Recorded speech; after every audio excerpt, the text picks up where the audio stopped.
Hey, I get it when you're about to spend money on a piece of gear you've never used before, the anxiety spikes.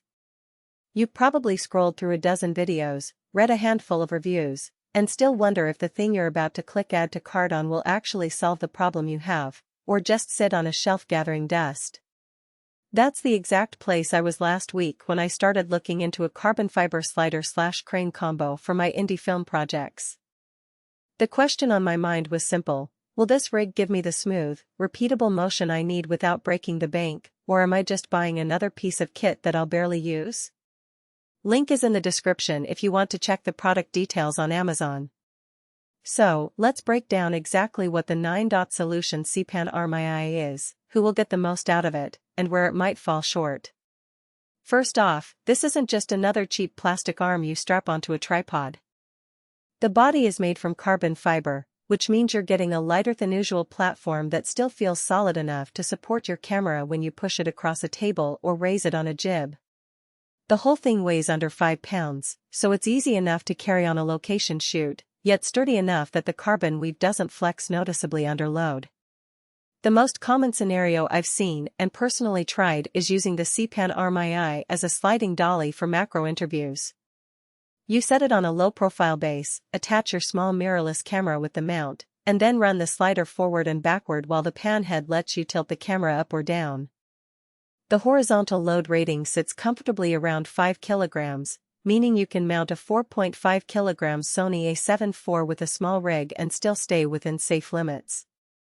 If you're shooting something heavier, like a full-frame DSLR with a telephoto lens, you'll need to double-check that you don't exceed the vertical load rating, which is a bit lower than the horizontal limit.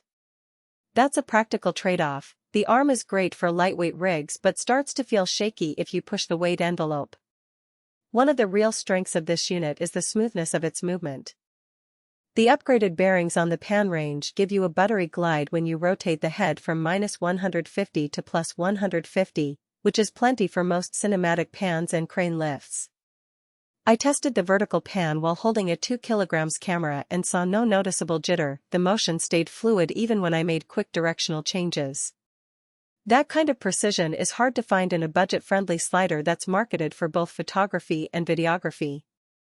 Now, who should seriously consider buying the C-Pan RMII?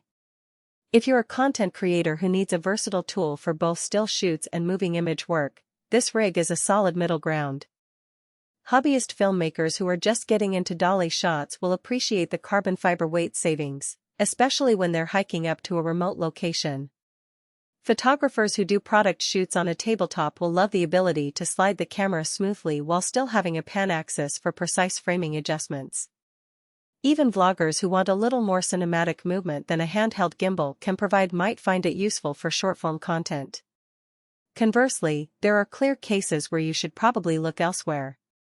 If your primary workflow revolves around heavy cinema-grade cameras, think RED or RE bodies with lenses that push 10 kilograms or more, this arm simply won't hold up. The vertical load rating caps out well below those numbers, and trying to force a heavier setup can lead to premature wear on the bearings.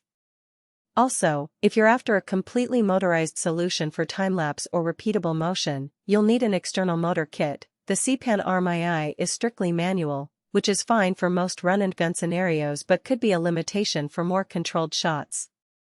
One of the hidden trade-offs I discovered while playing with the unit is the balance between the slider length and the pan head's footprint. The arm has a maximum horizontal travel of about 30 centimeters. That's enough for small-scale movements, but if you need a longer slide, say for a full-frame dolly across a large set, you'll quickly run out of distance. Some users might think the carbon fiber construction automatically means you can go longer, but the internal rails are still limited by the design. You can extend the range by mounting the arm onto a longer dolly base, but that adds extra bulk and defeats part of the lightweight advantage. Another practical point, the arm ships with a 1-year limited warranty. That's fairly standard for this price tier, but it does mean you're on your own for any accidental damage after the warranty expires. The warranty covers manufacturing defects, not the wear that comes from daily sliding and pan movements. If you're planning to use the rig heavily multiple shoots per week, you should factor in potential maintenance costs, like swapping out the bearings after a year of heavy use. From a